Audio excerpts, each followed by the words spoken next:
Hello students, very good morning. The last class we have discussed about universal law of gravitation, important features of universal law of gravitation,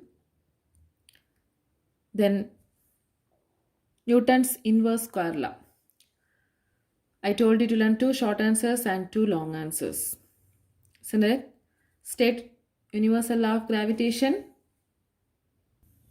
Newton's law of gravitation states that a particle of mass m1 attracts with any other particle of mass m2 in the universe with the attractive force. The strength of this force is directly proportional to the product of their masses, inversely proportional to the square of the distance between them. F vector is equal to minus g m1 m2 by r square into r cap. I hope you all have learned these questions. With that hope, let's start today's session. Today, first we can deal a problem. Example 6.2, an important problem. Moon and an apple are accelerated by the same gravitational force due to Earth. Moon and an apple are accelerated by the same gravitational force due to Earth. Compare the acceleration of the two. Important features of gravitational forces. The last point we have discussed that mango falling down the earth, moon orbiting the earth are due to the same gravitational force. Isn't it? The same only here the problem. In that, compare the acceleration of the two. Let's see the solution. First we can consider apple. The gravitational force experienced by the apple due to the earth. Gravitational force experienced by the apple due to the earth can be written as F equal to minus G ME MA divided by R square. So what is MA? MA is known as the mass of apple. What is ME? Mass of earth.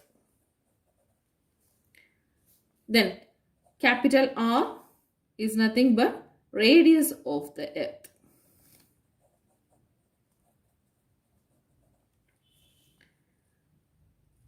Now we can equate this force with the Newton's law. Newton's second law. The force F is equal to m into A.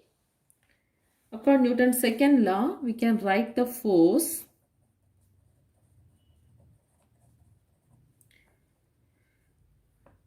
acting on the apple can be written as F is equal to m into A. That is ma into AA. Where ma is the mass of the apple, AA is the acceleration. We can equate these two forces and simplify. So, MA is equal to minus GME MA divided by R square. Here, MA get cancelled. We will get the acceleration of the apple. So, AA is equal to minus GME by R square. This is the acceleration of the apple. That is actually equal to G. Actually equal to G. Acceleration due to gravity. Alright. Next, the force experienced by the moon due to the earth. Okay. The force experienced by the moon due to the earth. That also can be written as F equal to minus G M E M M divided by or M square. What is ME? Mass of the earth. What is MM? Mass of the moon. What is RM? Yes, distance of the moon from the earth. RM is distance of the moon from the earth.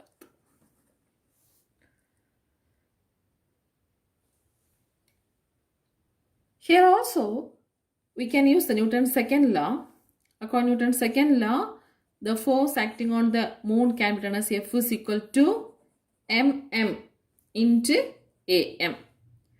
We can equate these two. So am is equal to minus gme mm divided by rm square. mm can be cancelled.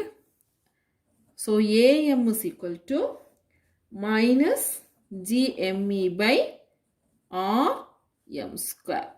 This is the acceleration of the experienced by the moon. So acceleration experienced by the apple is minus gme by r square. Then acceleration experienced by the moon is minus gme by rm square. Now our question is compare the acceleration of these two. So we can take the ratio between these two acceleration. Ratio of AA and AM. Ratio between the apple's acceleration to the moon's acceleration as AA by AM is equal to AA is, we know, what is that? Minus GME by R square divided by AM is minus GME by RM square. So GME get cancelled. Minus plus. So we can write AA by AM is equal to RM square by R square. This RM will go in the numerator. R square in the denominator. Understand? AA by AM is equal to RM square by R square. Now, we can substitute the RM value. That is, from the Hipparchus measurement, the distance of the moon is 60 times that of the earth radius. That is, the distance of the moon from the earth is 60 times the radius of the earth. 60 times that of the earth radius. So when you are substituting this measurement, we will get AA by AM is equal to, instead of RM, 60 R square by 60 R the whole square by R square. So basically R square get cancelled to 60 square. 60 square in the sense 3600. 3600. So we can say apple's acceleration is 3600 times the moon's acceleration. What is the result? The apple's acceleration is equal to the 3600 times the acceleration of the moon. Understand? This is the comparison of the two acceleration. Another one, same result was obtained by Newton using his gravitational formula. That is, we know that the acceleration due to gravity, generally it is denoted as 9.g is equal to 9.8 meters second raised to minus 2. Alright? So the apple's acceleration is measured as 9.8. And moon orbits the earth once in 27.3 days. Okay? Moon orbits the earth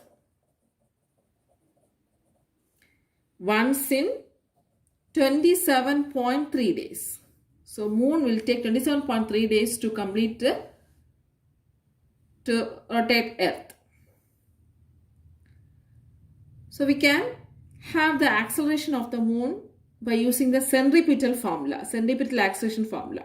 What is centripetal acceleration formula? That is A is equal to minus V square by R. If you are using this formula, we will get a acceleration as 0.00272. This is already we have dealt in unit 3. Now we can compare these two acceleration.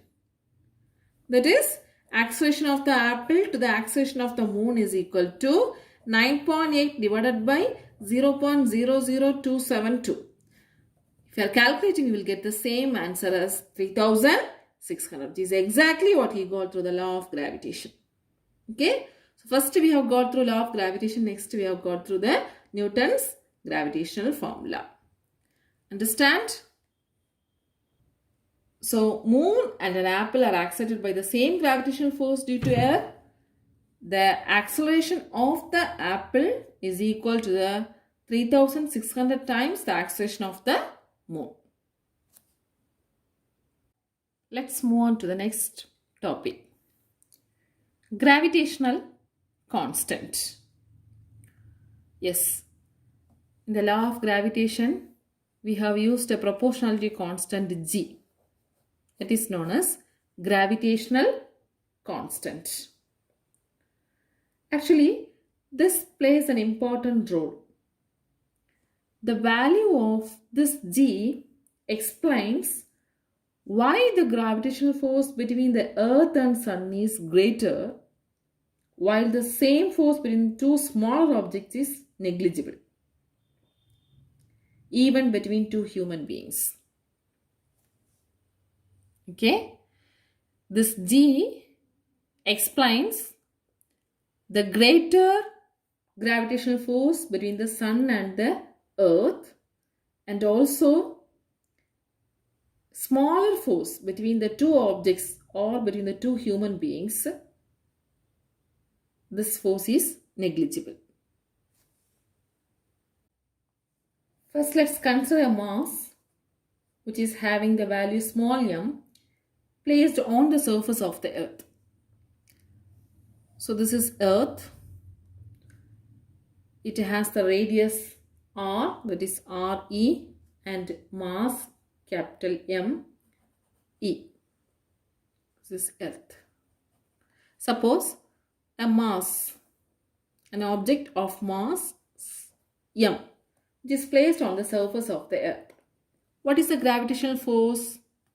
Yes, the force experienced by this mass on the surface is F is equal to minus G M E and M by R E square, where M is the mass of the Earth, M is the mass of the object, R E is the radius of the Earth.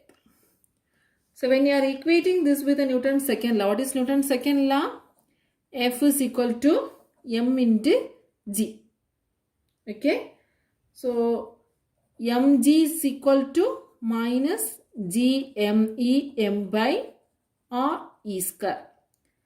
M get cancelled. G is equal to minus g me by r e square. Similarly, the force experienced by some other mass which is at a distance r from the center of the Earth, that is, so this is the Earth having the it has the radius Re. Some other object of mass capital M which is placed at a distance small r from the center of the Earth. Okay, first we had a situation on the surface of the Earth. Now we have considered the situation as at a distance r from the surface of the Earth. So what is the force? F is equal to minus G me m by r square. In this formula, we can substitute small g is equal to minus gme by r square. That is, already we have got the expression as small g is equal to gme by re square. So here gme is there. We know that g is equal to minus gme by re square. So instead of minus gme, we can write small g re square. So f is equal to g re square divided by r square into m, or else f is equal to minus, we can write because it is an attractive force, so we can use the minus g m re square by r square. So this is the force experienced by of capital M, mass at a distance small r from the center of the earth. Okay.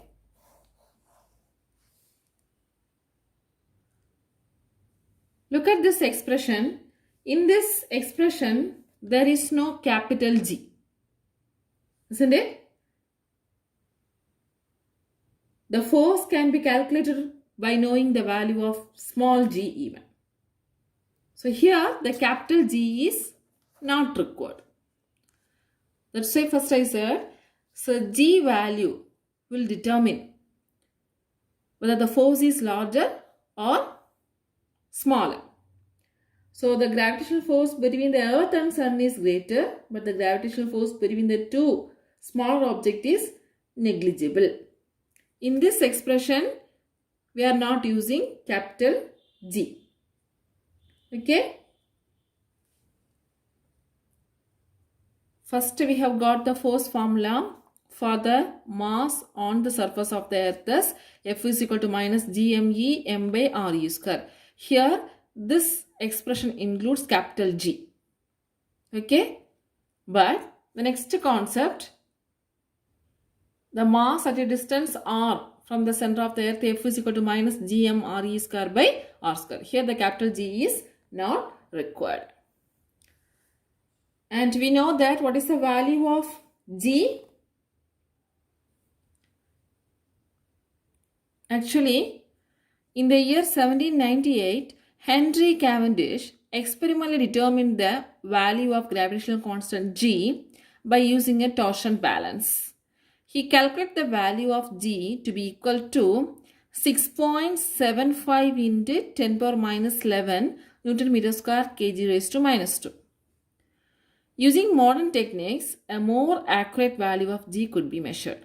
So the currently accepted value of G is 6.67. 67259 in 10 power minus 11 Newton meter square kg raised to minus 2. The next topic is gravitational field and gravitational potential. Today we can see gravitational field alone. Before going to see the gravitational field, let's see why this concept is introduced. Listen, basically there are two kinds of forces. One is contact forces, another one is non-contact forces. What do you mean by contact forces? We know that. That is, the two objects are physically in contact with each other. Isn't it? The force is applied when one object is physical contact with the other. So this is known as contact forces. The movement of this object is caused by the force through a contact. Isn't it? But non-contact forces. What is non-contact force? That is, there is no physical contact between the two objects. Example, the gravitational force of attraction between the sun and the planet or sun and the earth. Here there is no physical contact, but there is gravitational force of attraction exists. Isn't it? So here, for contact forces, we can calculate the strength of forces very easily. Strength of the contact forces can be very easily calculated because we are seeing, we are touching that, isn't it? But how do we calculate the strength of non-contact forces at different distance? Yes, For understanding this concept, they have introduced the gravitational field. Understand? Let's see what is meant by gravitational field. Gravitational field, otherwise called as gravitational field intensity. It is represented by the symbol E. Okay. So gravitational field intensity or else gravitational field at a point which is at a distance small r from the mass m1 is defined as the gravitational force experienced by unit mass placed at that point. What does it mean? There is a gravitational field. If you are placing another one mass in that field, how much force is experienced by this mass due to already present field? That is known as gravitational field intensity or gravitational field. Listen, define gravitational field intensity. Gravitational field intensity at a point which is at a distance r from the mass m1 is defined as the gravitational force experienced by unit mass placed at that point. Gravitational force experienced by unit mass placed at that point. Actually, E vector can be written as force experienced by unit mass, F by M. Okay? We can consider the two masses M1 and M2 separated by the small distances R. So what is the gravitational force? The gravitational force on a particle of mass M2 due to M1 can be written as F21. F21 means gravitational force experienced by the second mass due to the first mass. F21 is equal to minus G M1 M2 by R square into R cap. Here, what is the gravitational field intensity? Gravitational field intensity is E1 vector is equal to the force experienced by the unit mass placed at that point. That is E1 is equal to F21 by M2. F21 by M2. So what is F21? S minus G M1 M2 by R square minus G M1 M2 by R square into R cap into M2. So M2 get cancelled. What is the value of E1? E1 is equal to minus GM1 by R square into R cap, where R cap is the unit vector. See it? E1 is the vector quantity.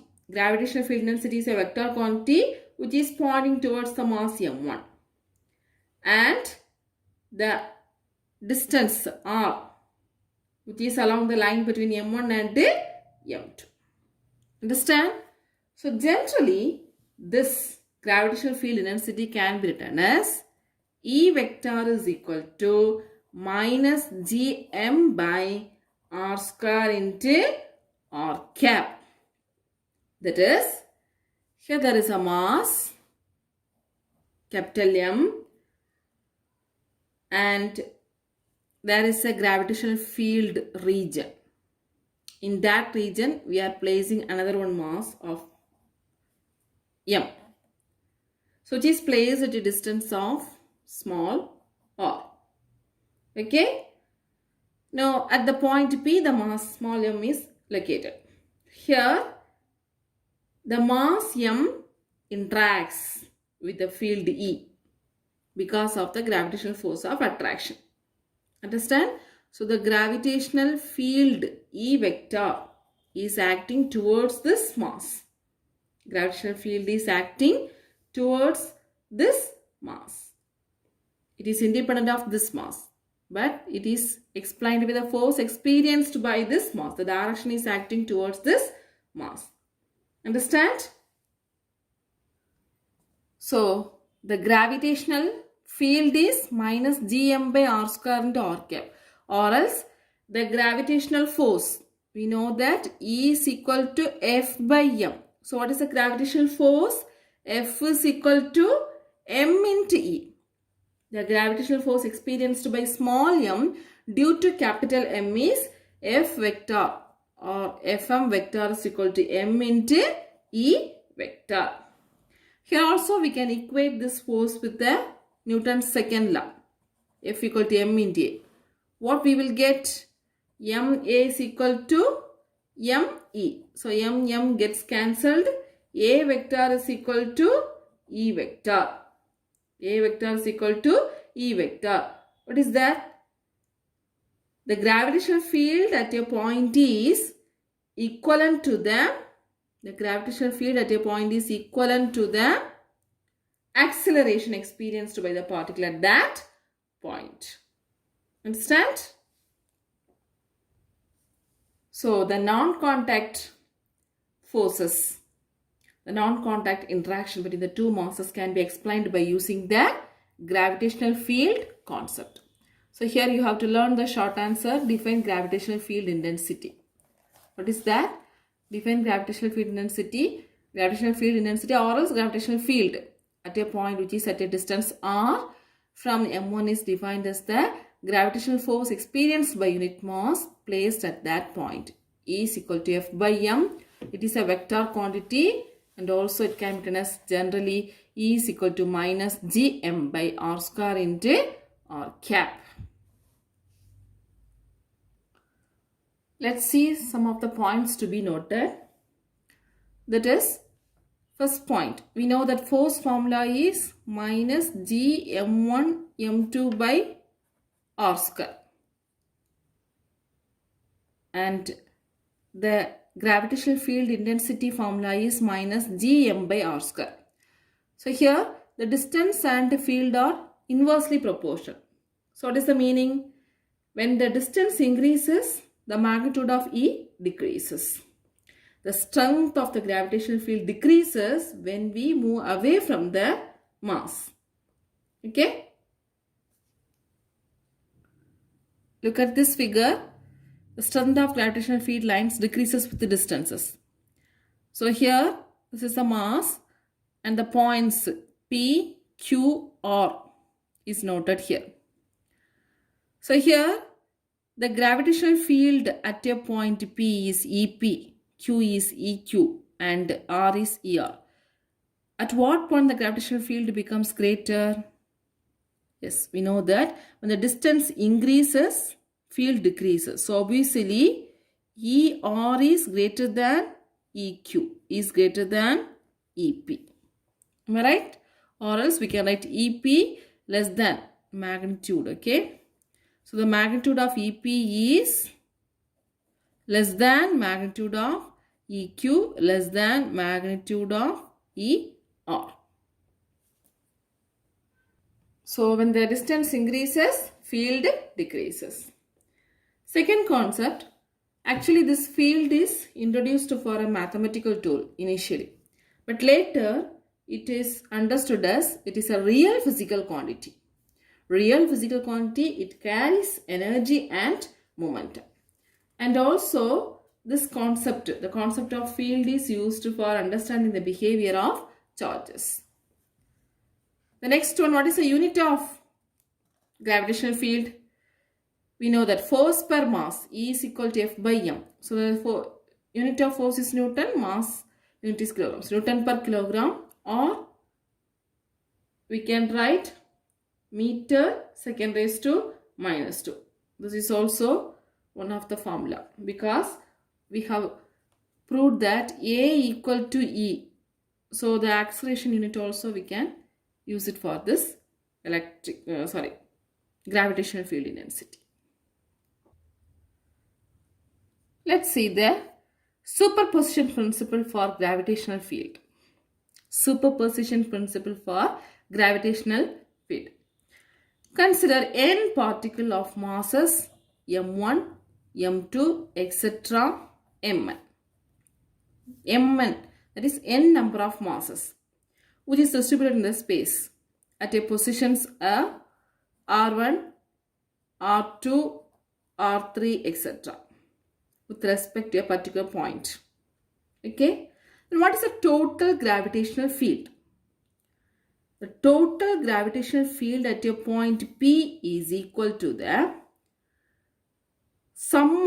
vector sum of all the gravitational field due to the individual masses. That is the superposition principle.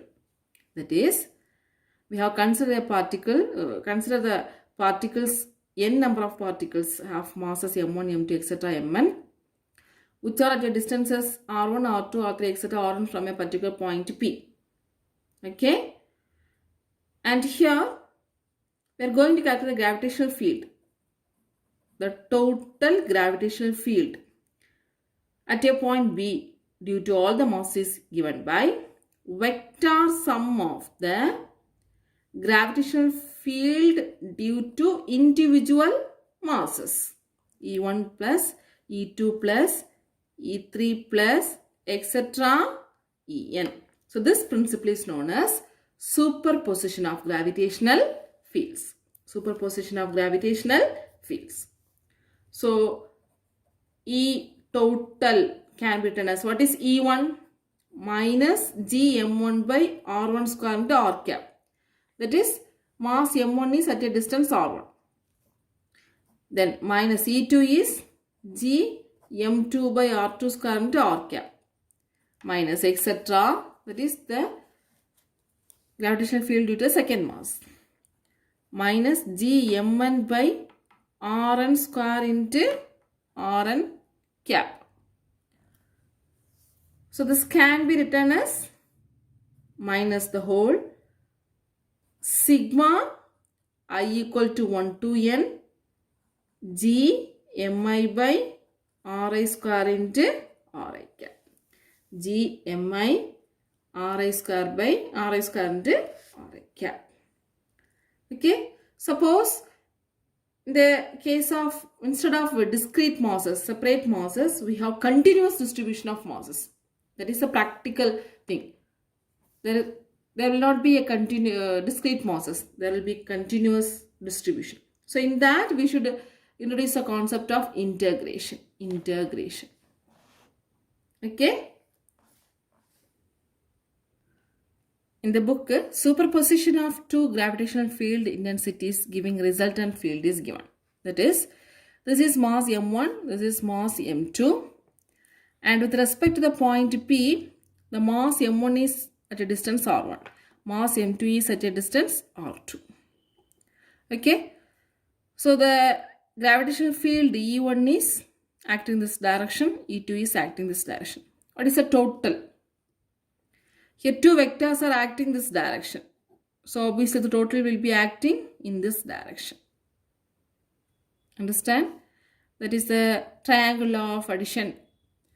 If two vectors are acting at the two adjacent sides of a triangle, then the resultant vector is the closing side of the triangle, or a parallelogram means diagonal. So this is the resultant of the total gravitational field. This is for the case of two fields. Understand? So today we have discussed about problem number 6.2, then gravitational constant, next gravitational field intensity, and superposition principle for gravitational field. Here one problem is there. Try this problem in your note 6.3. So students, learn these questions, that is, define gravitational field, give its unit, and what is meant by superposition of gravitational field. Then problem number 6.2 and do the problem number 6.3. Okay students, thank you.